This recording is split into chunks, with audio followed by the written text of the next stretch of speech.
Tan solo algunas cosas que comentamos en la primera sesión. Recordamos en la primera sesión que hablábamos de qué es la consejería y decíamos, en primer lugar, que todos somos consejeros y todos somos aconsejados. Que todos necesitamos de consejería, en primer lugar, porque fuimos creados para ser aconsejados. Dios nos diseñó de esa manera. Fuimos creados para depender de su revelación, de su dirección. Y cuando digo consejería, creo que es importante hacer un paréntesis aquí. Cuando digo consejería, a veces nosotros pensábamos en consejos, ¿verdad? ¿Y qué es un consejo? Algo que si quieres lo tomas, si no lo dejas. Pero consejería desde una perspectiva bíblica es orientación. Orientación. Escoger la cabeza de la persona y girarla para que vea la vida desde una perspectiva diferente, de una forma diferente.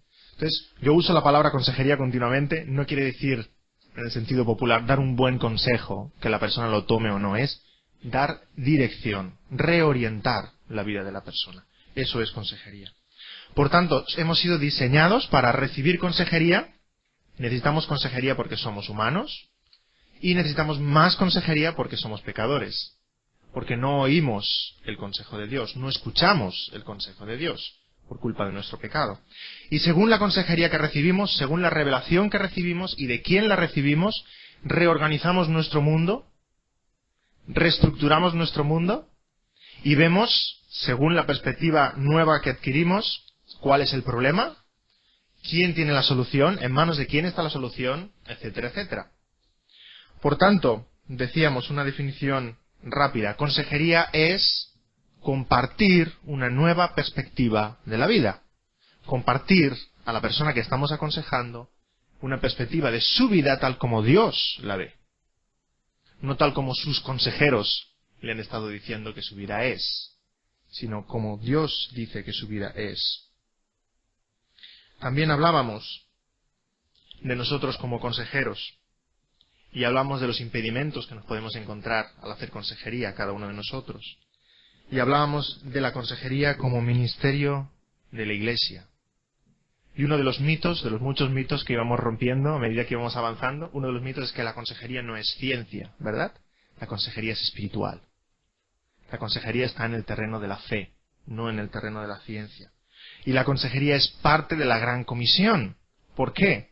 Ir por todo el mundo y predicad el Evangelio a toda criatura, bautizándoles en el nombre del Padre, del Hijo y del Espíritu Santo. Y nuevamente nos quedamos ahí cuando compartimos la gran comisión.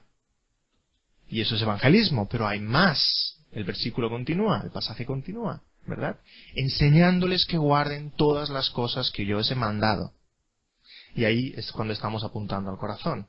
Hay un trabajo muy serio de discipulado, de consejería, de como queramos llamarle, de educación, de formación, de los discípulos del Señor Jesucristo. Y enseñándoles que guarden, ahí está el corazón implicado. Siempre me equivoco de lado. No es este lado, ¿verdad, cariño? Ella sabe dónde está mi corazón. Es en este lado.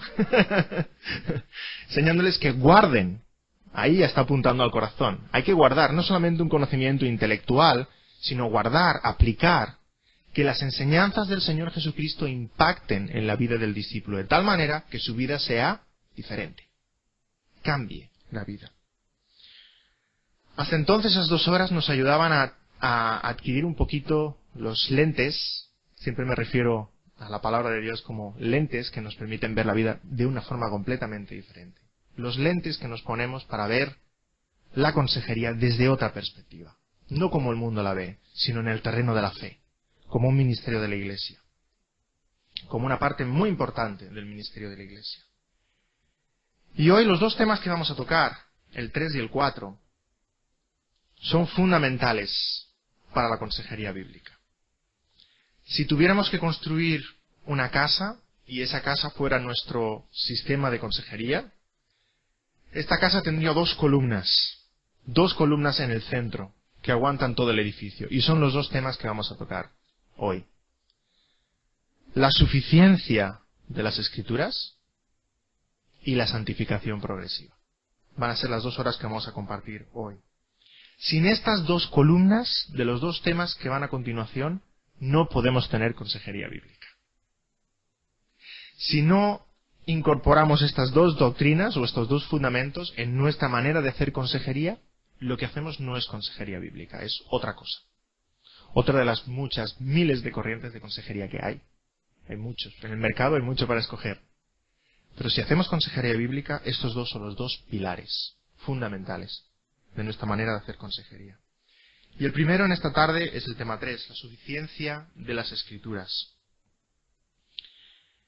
Cuando los creyentes hablamos sobre las Escrituras, sobre la palabra de Dios, estamos de acuerdo en que es nuestra única autoridad, ¿verdad? En eso no hay conflicto. Todos estamos de acuerdo en que la palabra de Dios es nuestra única autoridad para nuestra fe. También estamos de acuerdo, casi todos al menos, estamos de acuerdo en que la palabra de Dios no tiene error. La inerrancia de la Escritura. ¿Qué quiere decir? Que la palabra y toda la palabra, toda es verdadera. No hay nada que corregir, no hay nada que cambiar, no hay nada que poner ni nada que quitar. No tiene error ninguno, es perfecta. Ahora, cuando llegamos al tema de esta tarde, la suficiencia, es cuando los creyentes empezamos a escuchar diferentes opiniones. ¿Suficiente? ¿Suficiente para qué? ¿Suficiente para referirse y tratar todos los problemas en que nos podemos encontrar? Gente dice que sí, gente dice que no. Y vamos a ver lo que la misma palabra de Dios dice en cuanto a su suficiencia. Lo que ella misma dice. Yo estoy convencido, y es lo que voy a presentaros en esta tarde, en que la palabra de Dios es suficiente para dirigirse, para tratar, para dar dirección a cualquier situación humana. Cualquiera, sea la que sea. No solamente para los asuntos de la fe, y ese es el problema cuando hablamos de suficiencia. Si preguntamos a alguien, ¿qué quiere decir que la palabra de Dios es suficiente? La persona dirá, es suficiente para los asuntos de la fe. Vale, ¿y cuáles son los asuntos de la fe? ¿Orar? ¿La vida de iglesia? ¿Tu vida devocional? Y preparar sermones. Poco más, ¿verdad? Los asuntos de la fe quedan tan reducidos a un espectro tan chiquitín. Y ahí tenéis la primera ilustración, la figura 3.1. Vemos a la izquierda que dice, la Biblia es suficiente para, eso es la opinión general, cualquier persona que pudiéramos preguntar, cualquier creyente que pudiéramos preguntar, ¿para qué es suficiente? Para ser salvo, para la vida de iglesia, para la vida de oración, para la vida devocional, para preparar sermones, poquito más. Poquito más. O sea que la palabra de Dios es suficiente para los domingos. Y es suficiente para los domingos en un horario concreto, en nuestros horarios de cultos. Para el resto de la vida, la palabra de Dios no es suficiente. No tiene nada que decir, o poco que decir. Y vemos ahí a la derecha, la Biblia no es suficiente para problemas matrimoniales, problemas de autoestima, anorexia y bulimia, problemas de ansiedad, educación de los hijos, comunicación, alcoholismo, depresión, temor, ira, etc. Esta lista no acabaría nunca, ¿verdad? Es enorme. Todo eso no es espiritual. Todo eso le damos otra dimensión. Son problemas del alma, no son problemas del espíritu. Ya hablaremos la semana que viene si hay diferencia alguna entre alma y espíritu. Ya hablaremos. Pero todo esto son problemas profundos del alma. Y como son problemas profundos del alma, la Biblia no tiene nada que decir. Y si dice algo es a título anecdótico. Nada más. Pues vamos a ver cómo no. Vamos a ver cómo la Biblia es suficiente para estos temas. Habla directamente a estos temas. Como decía, más adelante ya hablaremos si existe alguna distinción entre espíritu y alma. Y vamos a dedicar una hora a ese tema y veremos que no hay tal distinción entre espíritu y alma. Por tanto, no hay problemas del espíritu y problemas del alma. Estamos hablando de una misma cosa. Y si hay un problema de ansiedad en mi vida, es una cuestión espiritual. Y si hay un problema de ira en mi vida, es una cuestión espiritual. Y mi matrimonio y la educación de mis hijos, todo esto son temas espirituales. Y la Biblia habla sobre estos temas. Pero en primer lugar, quisiéramos escuchar qué es lo que la Biblia dice de sí misma. Le podemos preguntar a la palabra de Dios, ¿para qué eres suficiente? ¿Para qué eres suficiente? ¿Qué es lo que tratas? ¿De qué tratas? Os invito a abrir vuestras Biblias o a mirar al pasaje que tenéis en el cuadro siguiente, que es el Salmo 19, versículos 7 al 9. En la primera parte de este Salmo 19, el salmista está describiendo la revelación general. Los cielos cuentan la gloria de Dios. Empieza así. Pero esa revelación general nos está diciendo de que Dios existe, del poder de Dios, de que Él es creador, de que debemos darle la adoración que Él merece. Ahora bien, en esta segunda parte del Salmo, empezando el versículo 7, nos está hablando de la revelación específica, de la revelación que encontramos en la palabra. Y esta revelación que encontramos en la palabra produce cambio en nuestras vidas. Produce impacto en nuestras vidas. Y vamos a ver brevemente cada uno de estos versículos, lo que la Biblia está diciendo de sí misma. Empieza diciendo el versículo 7. La ley de Jehová es perfecta, que convierte el alma. La ley de Jehová es perfecta, que convierte el alma. Y aquí en el hebreo, cuando dice que convierte el alma, otra traducción posible podría ser que cambia la vida. Que cambia la vida. La ley de Jehová es perfecta, que cambia la vida. ¿No es eso la consejería? ¿No trata de eso? ¿De cambiar la vida? Básicamente. Por tanto, en primer lugar, la perfección de la palabra de Dios produce cambio en nuestras vidas. Y cuando aquí dice la ley de Jehová es perfecta, el hebreo está diciendo temimá, y temimá tiene dos sentidos diferentes. En primer lugar, la palabra de Dios es perfecta porque no tiene ninguna imperfección. Bueno, pues claro, eso quiere decir ser perfecta, ¿no? No tener ninguna imperfección. La palabra de Dios, cuando la miramos, no tiene nada que cambiar, nada que añadirle, nada que quitarle, nada que retocar, es perfecta. Permitidme un ejemplo. Imaginad que uno de vosotros está pintando un cuadro. ¿A alguien le gusta pintar? ¿Hay algún pintor por aquí? Muy bien. 1, 2, pintores. Estáis pintando un cuadro. Y estáis a punto de acabar el cuadro. Y mientras acabáis el cuadro, os lo miráis y, bueno, yo creo que ya está. Y pedís opinión a alguien, a vuestro esposo, quien sea. Mira, échale una mirada al cuadro. ¿Qué te parece? Y mira el cuadro de arriba abajo, vuestro marido o vuestra mujer, quien sea, y dice, está perfecto. ¿Qué quiere decir ahí perfecto? No lo toques. No pongas una pincelada más de color. Ya está. Ya está. En este sentido, el salmista está hablando de la palabra de Dios y la llama temimá. Es perfecta. No la toques. Está completa. Está acabada. No tiene imperfección. No necesita arreglos. Es perfecta. Ahora bien, temimá también es perfecta en otro sentido. En el sentido en que es perfectamente completa, perfectamente equipada. Y voy a poner otro ejemplo. Imaginemos que tenemos que hacer un trabajo. Y para el trabajo que tengo que hacer, necesito una caja de herramientas. Y voy a uno de estos centros comerciales en que venden cajas de herramientas, que tienen ya de todo, su martillo y sus destornilladores, etcétera. Voy mirando caja de herramientas hasta que encuentro una que la abro y tiene todas las herramientas que yo necesito. Y cuando la encuentro, ¿qué digo? Esta es perfecta. No es perfecta en el primer sentido, ¿verdad? Que no tiene ninguna imperfección. Es perfecta en el sentido de que es completa. Completa. No necesito nada más. En aquella caja de herramientas tengo todo lo que necesito para hacer mi trabajo. En este sentido, el salmista también está llamando a la palabra de Dios perfecta, temimá. Es perfecta hasta el punto que cambia el alma, cambia la vida. Y miramos a la palabra de Dios y podemos decir, y aquí está apuntando directamente al tema de la suficiencia, podemos mirar la palabra de Dios de arriba abajo y decir, para lo que yo necesito en esta vida, para vivir la vida, una vida que agrade a Dios, la palabra de Dios es perfecta. No necesito más. Tengo los recursos que necesito en ella.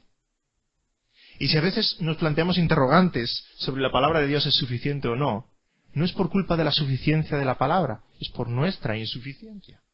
Es porque no la conocemos lo suficiente. Y si pensamos que la palabra de Dios no es suficiente para algunas circunstancias que estemos pasando, es por esto. No la conocemos lo suficiente. Por tanto, en primer lugar, su perfección produce cambio en nuestras vidas. En segundo lugar, el versículo 7 también dice, el testimonio de Jehová es fiel, que hace sabio al sencillo. Es fiel, que hace sabio al sencillo. Y aquí cuando llama a la palabra de Dios fiel, quiere decir que es digna de confianza. digna de confianza.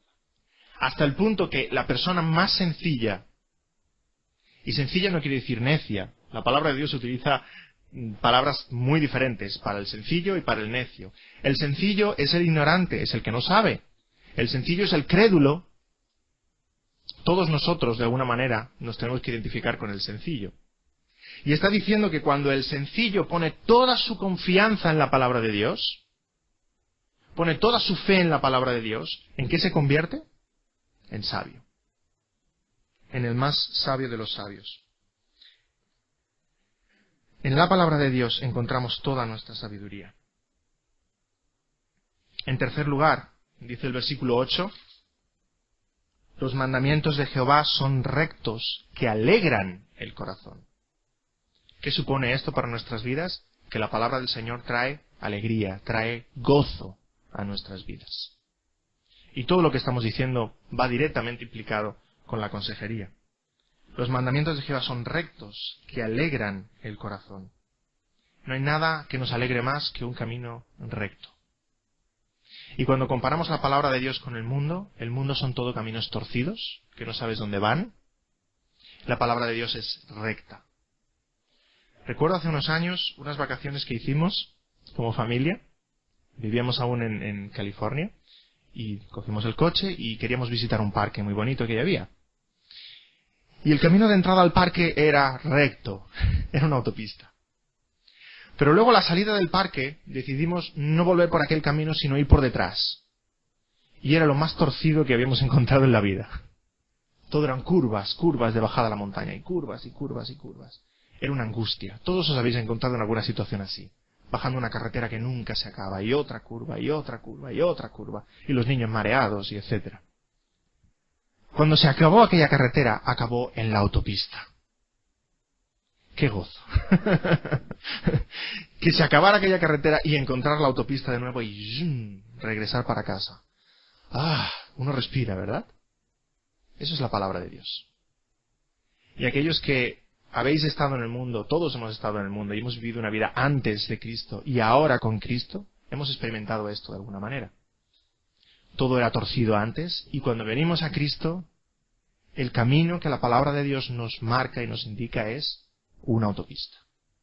Recto. Aquí se está refiriendo a esto el salmista. La rectitud de la palabra de Dios trae gozo. Sabemos, los cristianos sabemos por dónde ir tirando, por dónde caminar. El mundo no. El mundo nos da órdenes y consejos contradictorios. En cuarto lugar, versículo 8, también nos dice, el precepto de Jehová es puro, que alumbra los ojos. La pureza de la palabra de Dios nos da, dice, alumbra los ojos, nos da luz, nos da dirección, su pureza. El mundo, como decía, es confusión, es caos. Imaginaos que estáis llevando un barco. Imagináis que estáis en alta mar manejando un barco, en medio de la tormenta, de noche. Todo son nubes y niebla y olas. ¿Qué es lo que más desearíais en el mundo? Ver un faro, ¿verdad? ¿Qué es lo peor que os podría pasar? Ver 30 o 40 faros. Eso es lo peor que os podría pasar. Si 30 o 40 faros encienden sus luces delante de vosotros, ¿qué haríais? No sabéis qué luz seguir. No sabéis qué luz lleva buen camino, qué luz lleva escollos. Eso es el mundo. La gente está desorientada en el mundo, pero ¿cuántas luces oyen? ¿Cuántas luces ven? Muchísimas. Todo el mundo dice tener la verdad, tener la razón, ¿verdad? Ahora, cuando uno viene a Cristo, cuando uno pone su confianza en la palabra, todas las luces se apagan y queda una, nítida, clara, en el frente. Hacia dónde caminar, la cual seguir. A esto se está refiriendo el pasaje aquí. La pureza da dirección a nuestra vida. La pureza de la palabra de Dios da dirección a nuestra vida. En quinto lugar, habla del temor del Señor. El temor de Jehová es limpio, que permanece para siempre. El temor de Jehová es limpio, que permanece para siempre. La limpieza de la palabra de Dios. La palabra de Dios es limpia como el oro que ha sido pasado por fuego cientos de veces. Imaginad por un momento que os compráis un anillo de oro, y estáis muy contentos con la compra, y al cabo de 2 días miráis el anillo y se está empezando a poner oscuro. Ay, ay, ay, ay, ay, ay, piensas. Bueno, no haces caso, y al cabo de una semana miras el anillo y además de oscuro empieza a ponerse verde. Ay, ay, ay, ay, que me han timado, ¿verdad? Es lo primero que piensas. Esto no es oro. Aquí han metido otras cosas. Esto no es oro puro. El oro no le pasa esto. A esto se está refiriendo este pasaje. La limpieza, la pureza de la palabra de Dios. No hay contaminación, no hay mezcla. Es puro. Y porque es puro, dura. Porque es pura la palabra de Dios, dura para siempre. No podemos mirar la palabra de Dios y decir, estos consejos, o estas historias, o estas enseñanzas eran para entonces. Para ahora no. No, el salmista está diciendo que la palabra de Dios es pura y dura para siempre. Y dura para siempre. No hay engaño, no hay impureza. Como dice el Salmo 12, versículo 6. Las palabras de Jehová son palabras limpias, como plata refinada en horno de tierra, purificada 7 veces. En sexto lugar, el salmista también está diciendo, los juicios de Jehová son verdad, todos justos. La palabra de Dios trae rectitud a nuestra vida. Trae rectitud a nuestra vida. Y aquí está presentando al Señor como juez, y dice los juicios del Señor. Juez que hace una sentencia, o juez que hace una declaración. Y cuando leemos la palabra de Dios, y la palabra de Dios dice algo sobre nosotros, cuando Dios expresa sus juicios sobre nosotros en nuestra vida, ¿qué tenemos que decir? Amén. Porque sus juicios son todos justos. Todos justos. Cuando la palabra de Dios me dice que soy pecador, ¿qué decir? Amén. Cuando me dice que necesito de Dios y necesito de la sangre de Cristo, amén. Que me he de arrepentir diariamente de mis pecados y he de seguir al Señor, amén. Que solamente en la palabra de Dios encuentro cambio para mi vida, amén. Todos los juicios de Dios son verdaderos, son justos. Después de lo que acaba de decir el salmista, no es extraño que los versículos 10 al 14 continúe como continúa, ¿verdad? Después de haber dicho todo esto de los estatutos y de la voluntad del Señor, dice, deseables son más que el oro, y más que mucho oro afinado, y dulces más que miel, y que la que destila del panal. Tu siervo es además amonestado con ellos, en guardarlos hay grande galardón. ¿Quién podrá entender sus propios errores? Líbrame de los que me son ocultos. Preserva también a tu siervo de las soberbias, que no se enseñoreen de mí, y entonces seré íntegro, y estaré limpio de gran rebelión. Sean gratos los dichos de mi boca, y la meditación de mi corazón delante de ti, oh Jehová, roca mía y redentor mío. El salmista está diciendo entonces que toda su delicia está en la palabra de Dios. Os podéis quedar todos si queréis. Toda su delicia está en la palabra de Dios. Estamos en el punto en vuestros manuales que dice la Biblia es suficiente para cambiar vidas. Tal vez debería ir leyendo algunos rótulos. Algunos de vosotros decíais, a veces me pierdo en el manual. No sé si voy demasiado deprisa, pero estamos en ese punto ahora mismo. Y pasamos a un pasaje del Nuevo Testamento que es paralelo a este pasaje del Salmo 19. Segunda de Timoteo 3, 16-17. El apóstol Pablo aquí escribe lo siguiente a Timoteo. Dice así, toda la Escritura es inspirada por Dios y útil para enseñar, para redarguir, para corregir, para instruir en justicia. ¿Cuál es el propósito? ¿Cuál es la meta de la palabra de Dios? A fin de que el hombre de Dios sea perfecto, enteramente preparado para toda buena obra. Esa es la meta, ese es el objetivo de la palabra de Dios. Y cuando leo este pasaje hay una cosa que enseguida me llama la atención. No sé si os ha llamado la atención a vosotros. Dice que la Escritura es inspirada. La Escritura es inspirada. Normalmente estamos acostumbrados a pensar y a oír que los autores bíblicos, los escritores, eran inspirados, ¿verdad? Los apóstoles, los profetas fueron inspirados por el Espíritu para escribir la palabra de Dios. Pero aquí está llamando a la Escritura. La Escritura es inspirada. ¿Qué quiere decir esto? En aquella época en la que está escribiendo el apóstol Pablo, poca gente sabía leer, ¿verdad? Poca gente sabía leer, al contrario que en nuestra época. De manera que la palabra hablada tenía muchísimo más valor que la palabra escrita. Si alguien te daba su palabra, aquello valía más que un documento escrito. ¿Por qué? Porque mucha gente no sabía leer un documento escrito. La palabra es lo que valía. Justo lo contrario en nuestros días, ¿verdad? Como todos sabemos escribir, la palabra ya no vale nada. Si alguien te dice algo, te promete algo, yo lo quiero por escrito. Quiero un contrato firmado, ¿verdad? En aquel entonces no. En aquel entonces era la palabra hablada lo que tenía valor. Entonces nos encontramos con que en el griego, la palabra que tenemos aquí para inspirada se puede traducir también como expirada. Es el mismo término griego, inspirada y expirada. Lo que el apóstol Pablo está diciendo en este pasaje es, la escritura, lo que tenéis escrito, es expirado por Dios. Lo tenéis escrito, pero el hecho de que esté escrito no quiere decir que le deis menos valor. Es expirado por Dios mismo, es la mismísima palabra de Dios, lo que tenéis escrito.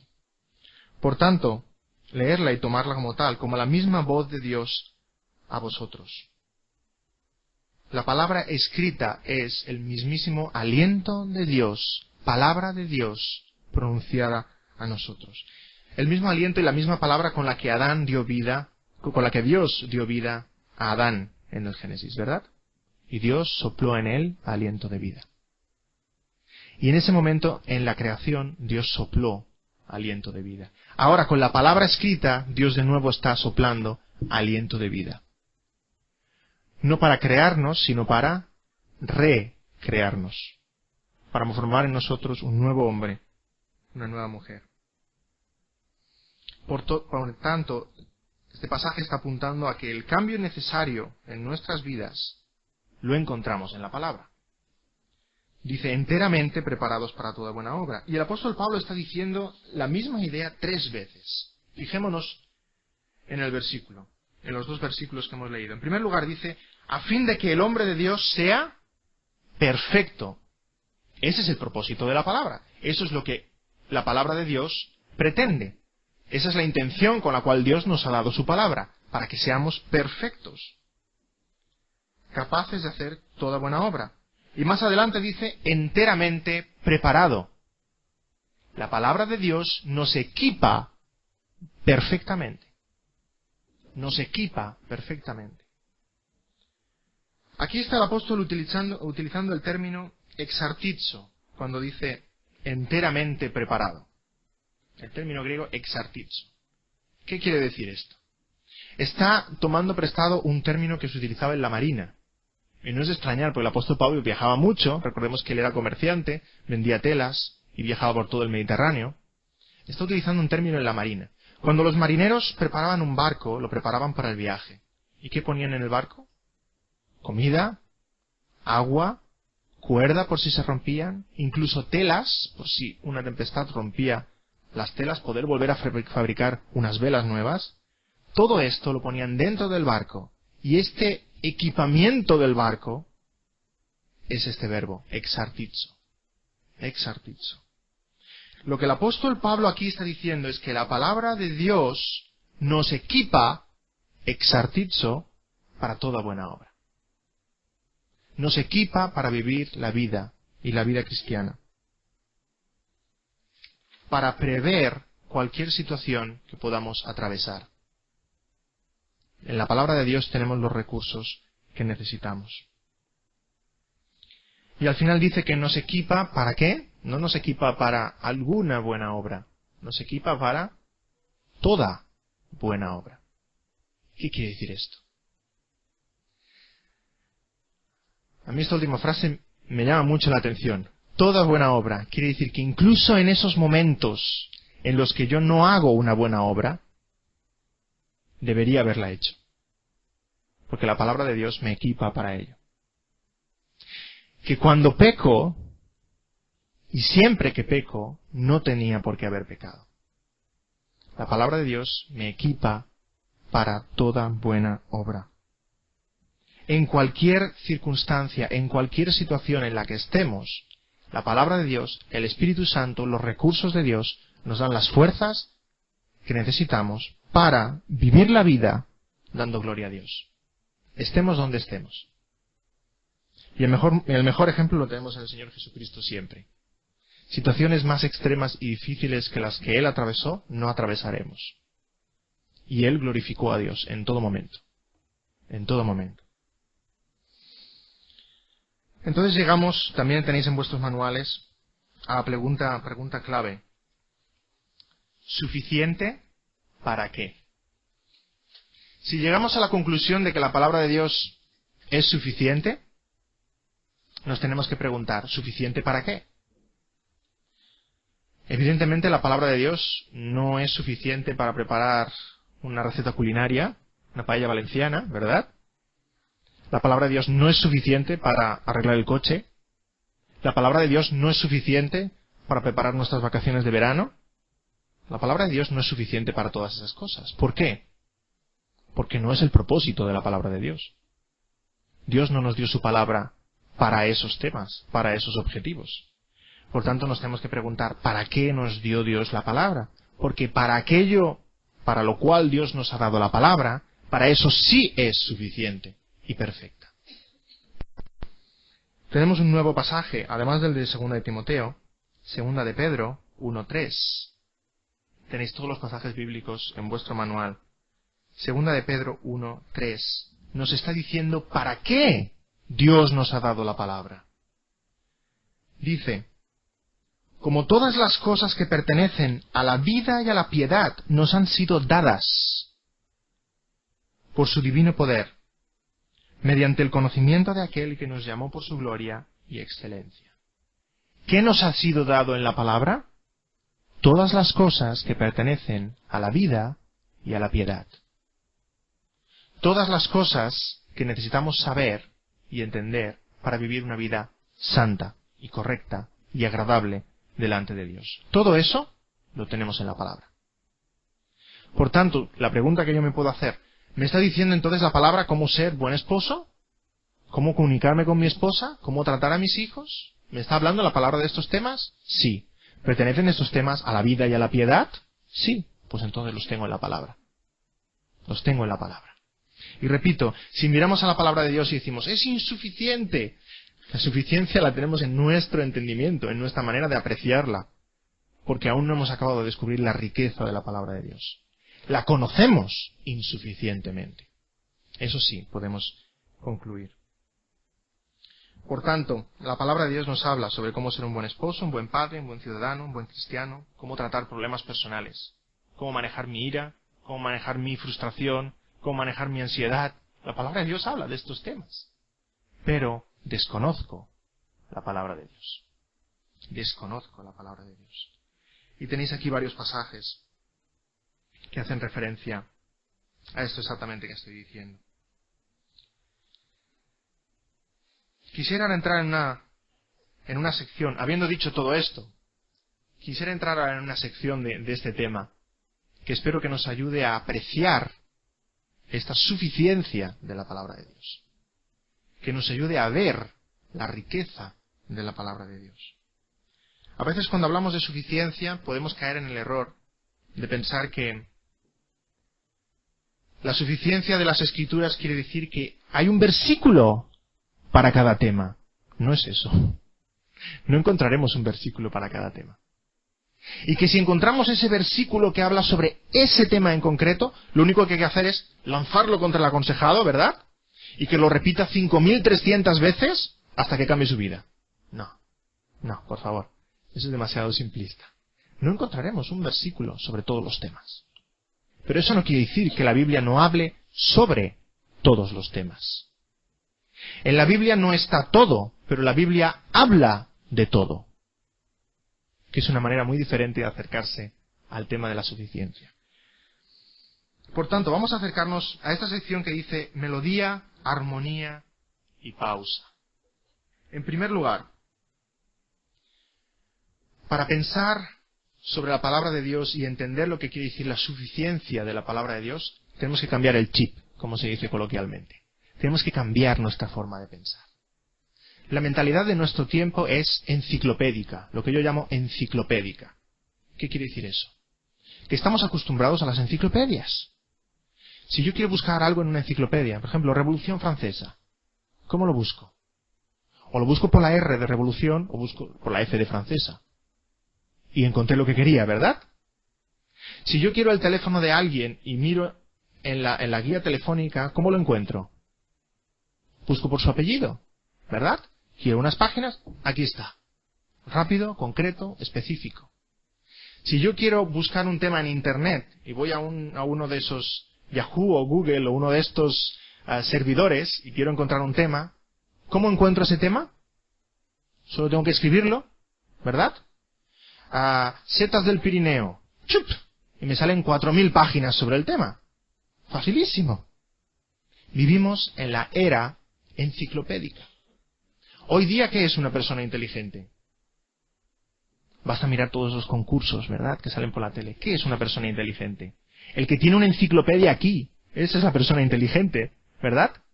La persona inteligente hoy día no es la que gana una partida de dominó o una partida de las damas. No, es el que gana el trivial. Esa es la persona inteligente. El que sabe fechas, nombres, datos en su cabecita. Esa es la persona inteligente.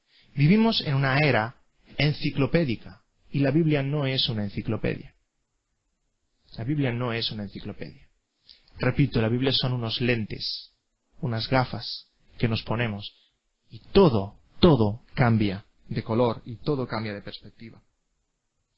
Por tanto, si nos acercamos a la Biblia como una enciclopedia, nos vamos a encontrar con la sorpresa de que no es suficiente. Si yo quiero aconsejar a alguien que tiene un tema como por ejemplo la anorexia y quiero ver qué es lo que la palabra de Dios dice sobre el tema, me voy a la concordancia de la Biblia, busco en la A, anorexia y ¡ah! La Biblia no dice nada sobre la anorexia. La cierro, la dejo allí y le digo, chata, no puedo ayudarte. Porque la Biblia es insuficiente. ¿Nos planteamos así la suficiencia de la Biblia? Pues malamente. Porque la Biblia no es una enciclopedia. No es una enciclopedia. Por tanto, con este ejemplo que quiero plantearos, me gustaría que cambiáramos nuestra forma de acercarnos a la Biblia, para apreciar la riqueza de la Biblia.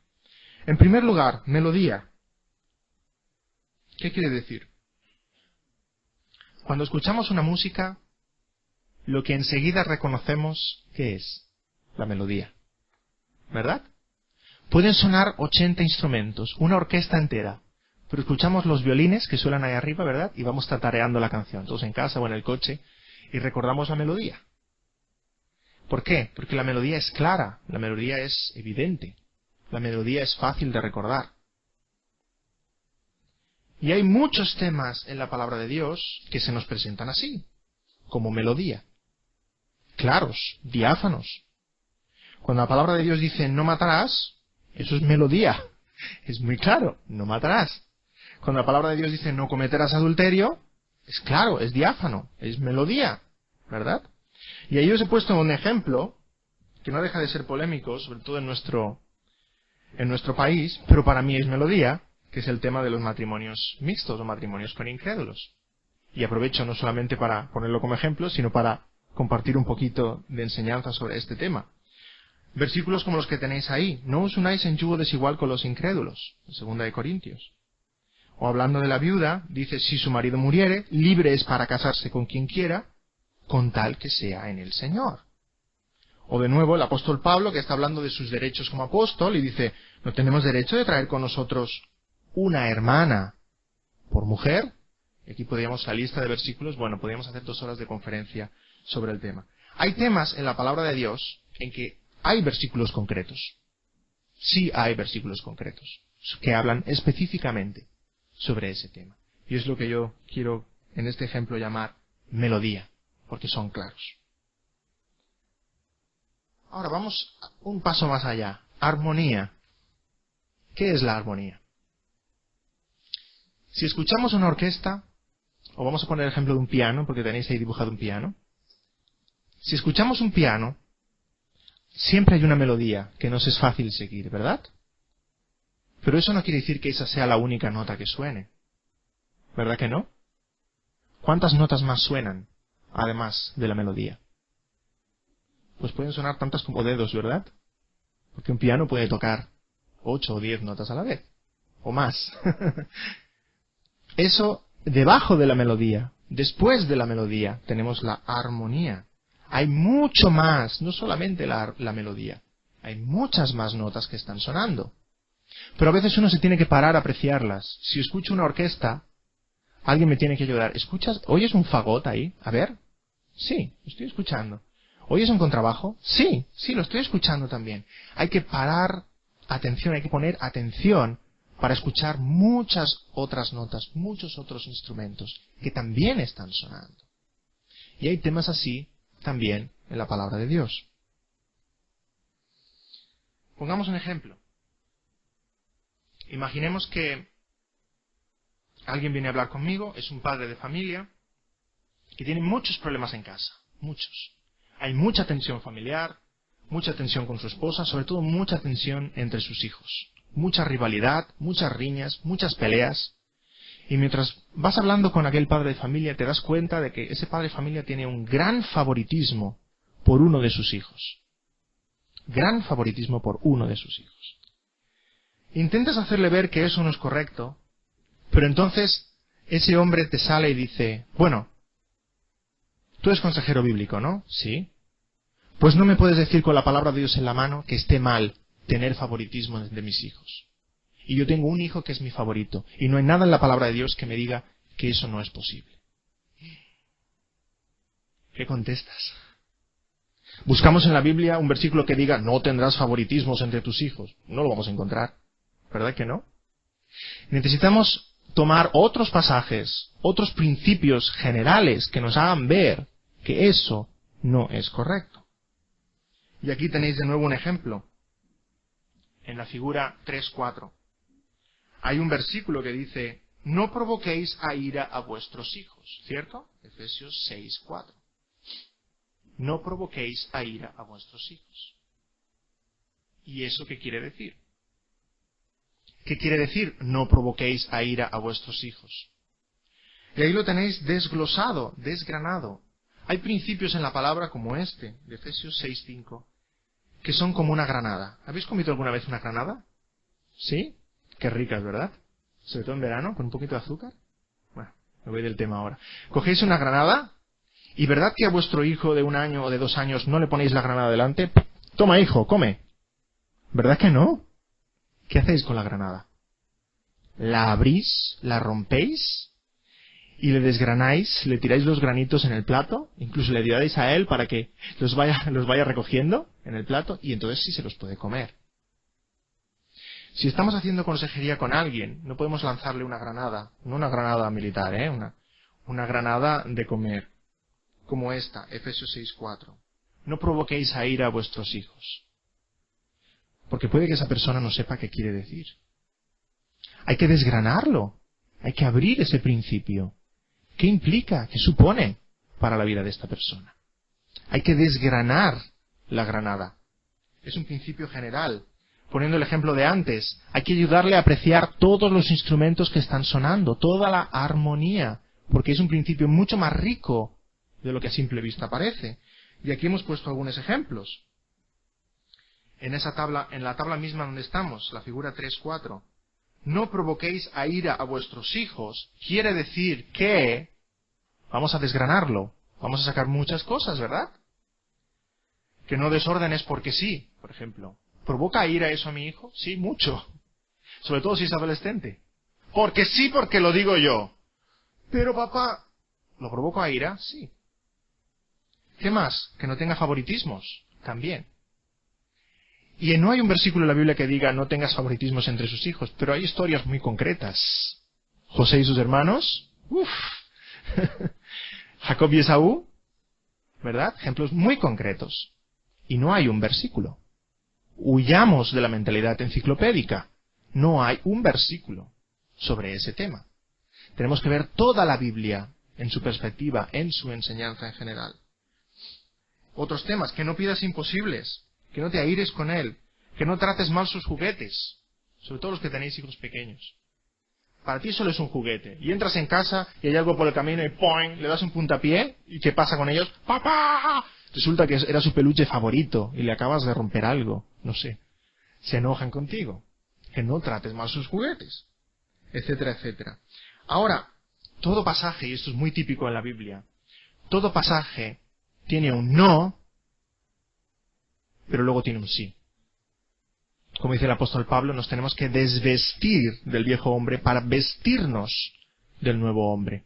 Y este pasaje también, no provoquéis a ir a vuestros hijos, es el no. ¿Y el sí cuál es? Criadlos en disciplina y amonestación del Señor.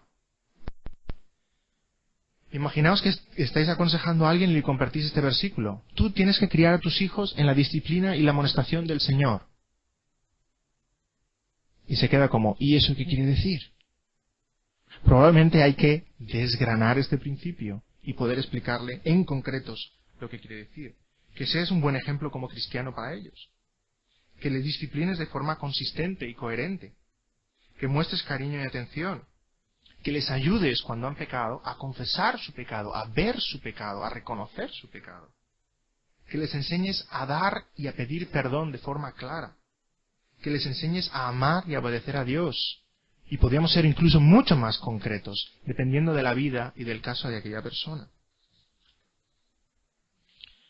Por tanto, hasta el momento hemos hablado de melodía, lo que es claro, evidente, de armonía, de todos esos pasajes que necesitamos abrir, desgranar, y hasta el momento ya hemos visto una cosa que es muy interesante. Que la Biblia dice mucho más que lo que hay escrito. ¿Verdad? La Biblia dice muchísimo más que lo que hay escrito. Y si nos atenemos a lo que hay escrito, estamos siendo literalistas y no vamos a ningún sitio. Y no vamos a saber apreciar nunca la riqueza de la palabra de Dios. La Biblia dice muchísimo más que lo que hay simplemente escrito. La Biblia, por tanto, no la podemos tomar como una serie de leyes. La Biblia pretende mucho más y la palabra del Señor nos ha sido dada para algo mucho más. La Biblia en muchos momentos es un reto para nosotros a que pensemos bíblicamente. A que pensemos. Si todo, absolutamente todo hubiera estado escrito en la Biblia, si cualquier circunstancia en la vida con la que nos pudiéramos encontrar la tuviéramos escrita en la Biblia, tendríamos una Biblia que no podíamos manejar. No podríamos encontrar nada. En cambio, no todo está escrito en la Biblia. Porque Dios lo que quiere es que pienses como cristiano. Que pienses como consejero bíblico. Y que te afrontes a las situaciones pensando de forma diferente. Un ejemplo muy claro de lo que estoy diciendo, Efesios 5. Efesios 5, 19 al 21. Dice así, tenéis el versículo ahí en vuestro manual. Dice así, y manifiestas, también podemos traducir desde el griego esa palabra como evidentes. Y evidentes son las obras de la carne. Que son, qué bueno es el apóstol Pablo, que aunque dice que son evidentes, nos pone algunas, ¿verdad? Porque lo podía haber dejado ahí, son evidentes. Pero nos pone ejemplos. Que son adulterio, fornicación, inmundicia, lascivia, idolatría, hechicerías, enemistades, pleitos, celos, iras, contiendas, disensiones, herejías, envidias, homicidios, borracheras, orgías. ¿Se queda ahí? Uno podía mirar ese versículo y decir, ¡ah! El Señor aquí se ha olvidado la pedofilia, el abusar de niños o de niñas sexualmente. No está ahí. Entonces no es una obra de la carne. No está, ¿verdad? ¿O sí está? Es que no ha acabado el versículo. Dice, y cosas semejantes a estas. Si la Biblia fuera una enciclopedia, este versículo no acabaría. Porque el apóstol Pablo tendría que ponerlo todo, todas las obras de la carne. No acabaría este versículo. Ocuparía páginas y páginas y páginas. Pero el apóstol nos pone algunos ejemplos y luego dice, hey, creyentes, ¿estáis ahí? Y cosas semejantes a estas. ¿Qué nos está diciendo? Pensad. Pensad bíblicamente sobre los temas. Las obras de la carne son evidentes. ¿Tenéis algunos ejemplos? Y más. Muchísimas más. Pensemos. acerca de las cuales os amonesto, como ya os lo he dicho antes, que los que practican tales cosas no heredarán el reino de Dios. Y cosas semejantes a estas. Luego, una de las conclusiones que quisiera que sacáramos de este tema es que la Biblia no lo dice todo, pero la Biblia habla de todo. La Biblia no se refiere concretamente a todos los temas de la vida, pero la Biblia se refiere, aunque no sea de forma explícita, de forma implícita a todos los temas de la vida y a todas las situaciones en las que nos podamos encontrar. Y ahí os dejo un ejercicio para vosotros, para que lo hagáis en casa. Ahí hay otra granada que vosotros tenéis que abrir y desgranar. Ese pasaje de 2 de Timoteo 2:22. El apóstol le dice a Timoteo, en 2 de Timoteo 2:22, huye también de las pasiones juveniles. Eso lo pondríamos debajo del no. ¿Pero qué quiere decir? Necesitamos desgranarlo. ¿Qué implica este principio? Y en el sí encontramos, y sigue la justicia, la fe, el amor y la paz con los que de corazón limpio invocan al Señor. Está hablando de un cambio de vida, de un cambio de costumbres, ¿verdad? Por un lado el no y por un lado el sí. ¿Qué supone todo eso? Concretamente, en mi vida. Y en tercer lugar, y este es un poquito más difícil de entender, lo que he dado en llamar pausa. ¿Qué es una pausa? Imaginaos que vais a ver una orquesta y todos los instrumentos están tocando una pieza fabulosa. Pero ves a todos los violinistas, 15 o 20 violinistas, con su violín sobre las rodillas, que no están tocando. ¿Qué piensas? ¿Que a todos se les ha roto una cuerda? ¿O que el director se ha enfadado con ellos y les dice, ya no tocáis? ¿Qué pensamos? ¿No están participando de la pieza musical? Sí están participando, pero en ese momento tienen una pausa. ¿Y cómo sabemos que es una pausa? Y que no se han roto todos los violines a la vez. Sabemos que es una pausa porque hay música antes y hay música después, ¿verdad? Y en ese momento hay una pausa. Parece que guarda silencio, pero en ese momento hay una pausa. A veces nos puede pasar así con la palabra de Dios. Parece que guarda silencio sobre un tema. Y nos preguntamos, no dice nada sobre este tema la Biblia. Pero necesitamos ver toda la música que hay alrededor, toda la enseñanza que hay alrededor, todos los pasajes que hay alrededor. Y vemos que sí está diciendo algo sobre ese tema. Y ahí os he puesto como ejemplo el tema del aborto. Tenéis un ejemplo en la figura 3:5. Si queremos un versículo estilo enciclopédico sobre el aborto, no lo vamos a encontrar. Si buscas en tu concordancia sobre la A de aborto, no vas a encontrar un mandamiento que diga, no abortarás. No lo vamos a encontrar. Necesitamos leer la Biblia. Necesitamos empaparnos de la Biblia. Necesitamos pensar bíblicamente. Necesitamos mirar toda la música que hay alrededor de este tema. Y ahí tenemos varios versículos, de los muchos que podemos encontrar. Vemos que el salmista dice en el Salmo 139:16, mi embrión vieron tus ojos. Vemos como el Señor llama a profetas como Jeremías desde el vientre de su madre.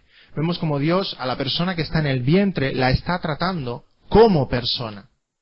Y no solo como persona, también en el Salmo 51:5, el rey David dice, en pecado me concibió mi madre. Él se reconoce como pecador desde el momento de la concepción.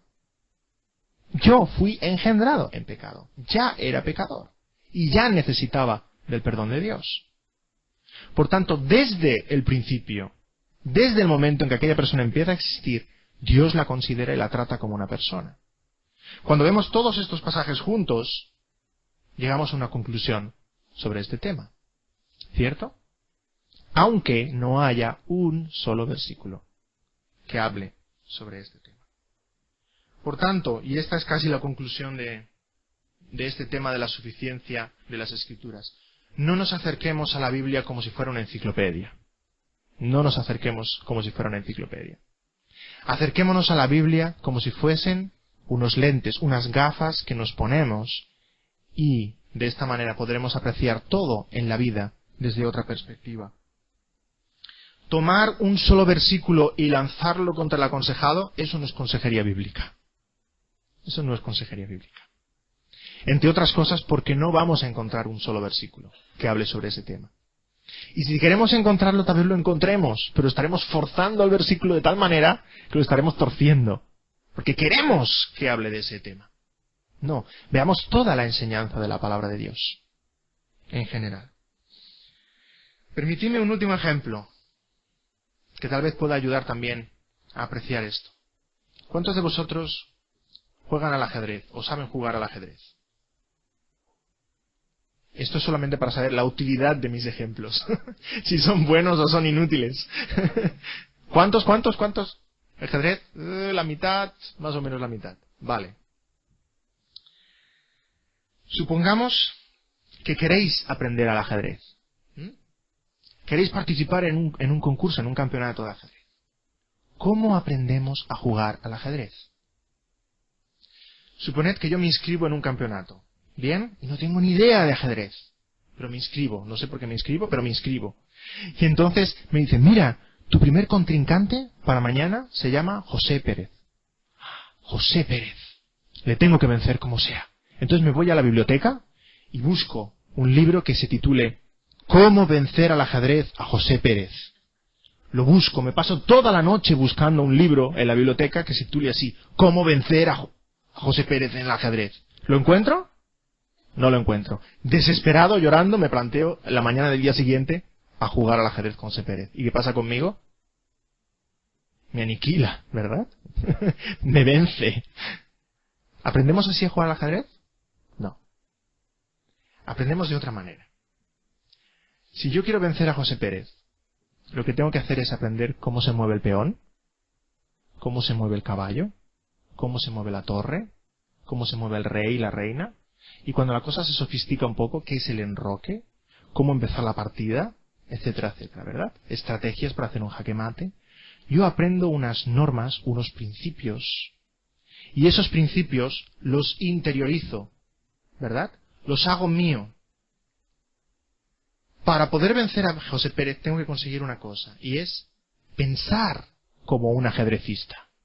¿Cierto?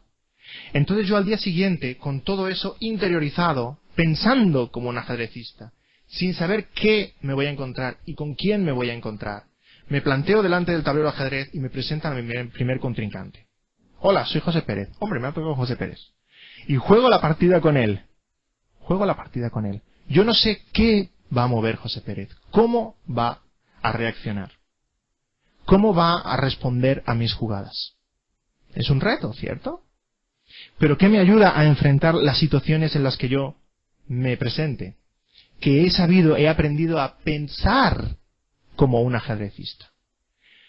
Creo que este ejemplo nos puede ayudar a entender lo que es la suficiencia de las Escrituras.